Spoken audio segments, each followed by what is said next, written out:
This is Nokia T21, and today I would like to demonstrate that you can download and install the Opera browser on it. So to begin with, make sure that your tablet is connected to Wi-Fi. Onwards, launch the Play Store app. Sign into your Google account if you haven't already. At the search bar, type in Opera.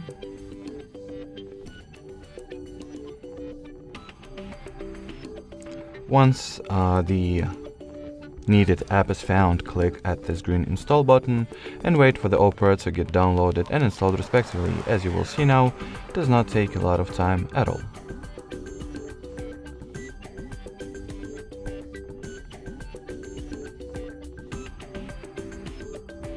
Alrighty, so I happened to get the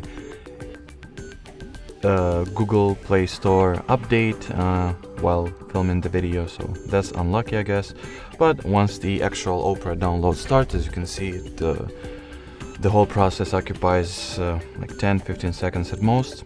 Then launch the app itself. In here we have to, well, click a few simple things. So this button to begin, and in here you can either customize the permissions that will be granted to Opera, or simply tap at allow and, well, granted all the required permissions and start using the browser. Alrighty, so that will be it for today. Thanks for watching, and bye bye.